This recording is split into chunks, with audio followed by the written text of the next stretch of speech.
അപ്പോൾ ഗൈസ് നമ്മുടെ ഇന്നത്തെ വീഡിയോ എന്താണെന്ന് വെച്ച് കഴിഞ്ഞാൽ നമ്മൾ നേരെ വർക്കിലോട്ട് പോവുകയാണ്. വേറെ ഒന്നുമില്ല, വർക്കിലത്തെ പ്രൊഫഷണൽ കൊറിയർ സർവീസിൽ എന്തോ ഒരു സാധനം വന്നിരിപ്പുണ്ട്. എന്തോ അല്ല, നമ്മുടെ കംപ്ലീറ്റ് എക്സ്പെക്ടേഷൻ എന്ന് പറയുന്ന ഇൻസ്റ്റാഗ്രാം പേജിൽ നിന്ന് ചെറിയൊരു സാധനം ഓർഡർ ചെയ്തിട്ടുണ്ട്. ചെറിയൊരു സാധനമല്ല, ഇമ്മണി വലിയൊരു സാധനമാണ്. ആ ഒരു സാധനം ഞാൻ എങ്ങനെയെങ്കിലുമൊക്കെയാണ് ചുമന്നുകൊണ്ട് പോകുന്നത് കേട്ടോ. ഇതിൻ്റെ ഒരു സെക്കൻഡ് വീഡിയോ ആയിട്ട് ഫുൾ ഡീറ്റെയിൽസ് ആയിട്ട് ഞാൻ മറ്റൊരു വീഡിയോ ഇടുന്നതായിരിക്കും. ഈ ഒരു സാധനം നേരെ കൊണ്ട് വണ്ടി കൊണ്ട് വയ്ക്കുകയാണ്. ഒരു പാടുണ്ട്, വണ്ടി നിറഞ്ഞു കേട്ടോ ഈ ഒരു സാധനം വെച്ചപ്പോൾ തന്നെ. എന്നിട്ട് ജിമ്മിലൊക്കെ പോകാനായിട്ട് യൂസ് ചെയ്യാനായിട്ടൊരു ചെരുപ്പ് വാങ്ങിക്കണം. അത് വാങ്ങിക്കാനായിട്ട് ചെരുപ്പുകടയൊക്കെ ചെരുപ്പ് വാങ്ങിച്ചിട്ടുണ്ട്. അത് പേ ചെയ്തതിന് ശേഷം ഇനി നേരെ പാത്തും എന്തെങ്കിലും വാങ്ങിത്തരണമെന്നൊക്കെ പറഞ്ഞതിന് ശേഷം നമ്മൾ നേരെ പോയത് നമ്മുടെ ഒരു സുഹൃത്തിൻ്റെ ഒരു ഷോപ്പിലോട്ടാണ് കേട്ടോ. അവിടെയാണെങ്കിൽ ഇതാ ഒരു ബ്രെഡ് പോക്കറ്റ് എന്നൊരു സാധനമുണ്ട്, അടിപൊളിയാണ്. മാത്രമല്ല ഞാനൊരു നറുനീണ്ടി സർബത്താണ് ഓർഡർ ചെയ്തിട്ടുള്ളത്. നറുനീണ്ടി സർബത്തിൽ സോഡ ഉള്ളതുകൊണ്ട് പാത്തൂന് കുടിക്കാൻ പാടില്ല, അതുകൊണ്ട് ഇത് കൊടുത്തിട്ടില്ല.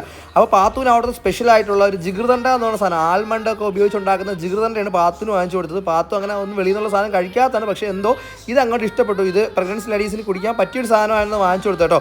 മാത്രമല്ല ഇത് കഴിഞ്ഞിട്ട് നേരെ നമ്മൾ വീട്ടിലോട്ട് തിരിച്ചു പോകാൻ. ഇതാണ് നമ്മുടെ വീഡിയോ. മറ്റേ കംപ്ലീറ്റ് എക്സ്പെക്ടേഷൻ്റെ ഫുൾ വീഡിയോ ഞാൻ അടുത്ത വീഡിയോ ഇടുന്നതായിരിക്കും, കണ്ടു നോക്കണം, മറക്കാതിരിക്കണം കേട്ടോ.